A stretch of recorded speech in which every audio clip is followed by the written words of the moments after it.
చూపించవచ్చు. ఎందుకంటే అక్కడ తప్పు జరగలేదు, ఏమీ జరగలేదు. అక్కడ ఏమీ జరగనప్పుడు అక్కడ ఏమి చూపించలేదు. లైవ్ లో పాపం అమ్మాయిని కొట్టారు కదా, సో అయినా సైలెంట్ గానే ఉంది. సో ఒక ఆడపిల్ల ఎమ్మటి ఎట్ట రియాక్ట్ అయింది. ఇప్పుడు దొన్న పొత్తుల్లో 4 పడ్డారు. ఇప్పుడు దీని వెనక ఒక 3 వీడియో తీసేది ఒకటి ఉంది. మగవాళ్ళు ఉన్నారు, అందరు ఉన్నారు కదా. ఆమె రూమ్ లో ఉంది ఒక్కతే. ఏమో చుట్టుకొని 4 ఉంటే తిరగబడే వాళ్ళే లేరు కదా అక్కడ. సో ఏదేమైనా కానీ మగదే తప్పు ఉంటది కానీ అమ్మాయిని అనాల్సిన పని లేదంటారా? ఇప్పుడు ఉంటే ఇద్దరిది ఉంటాయా తప్పు? నువ్వు వేసే క్వశ్చన్ కరెక్ట్ ఉంటే ఇద్దరిది ఉంటుంది తప్పు. ఇద్దరు కొడితే కొట్టాలి చెప్పు తీసుకొని. నువ్వు ఒక్కదానివే, నువ్వు ఆడదానివే. ఒక ఆడదాన్ని ఆ అమ్మాయిని ఎట్ట ఏలెత్తి చూపిస్తావు. నీ భర్త మంచోడు, నా భర్త పత్తిత్తు అని చెప్పి నువ్వు సంఖలో ఎట్ట పెట్టుకొని పోతావు. అంటే ఎప్పటి నుంచో భర్త మీద డౌట్ ఉంది, సూసైడ్ కూడా మరి ఎప్పటి నుంచో ఉంటే అప్పుడు తాగకుండా మరి ఇప్పుడు ఎందుకు వచ్చినావు? ఇప్పుడు వచ్చి నా భర్త మంచోడు అని చెప్పి ఆమె ఒకదాని మీద నేను చెప్పేది ఎక్కడిది తప్పు కాదు. అది తప్పు అనిపించలేదా? మరి తప్పే కదా పరంగా. నెక్స్ట్ అసలు డోర్ ఎవరు తీసింటారు అనుకుంటున్నారు? డోర్ వాళ్ళే తీసుకున్నారు.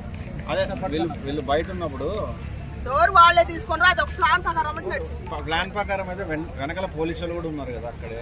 ఎక్కడ పోలీసులతో సహా వెళ్ళారు. ఎవరు ఉంటే మరి అన్ని చూపియాలి కదా. పోలీసులు లేరు, వాళ్ళ గురించి కేసులు పెట్టి పడతారు.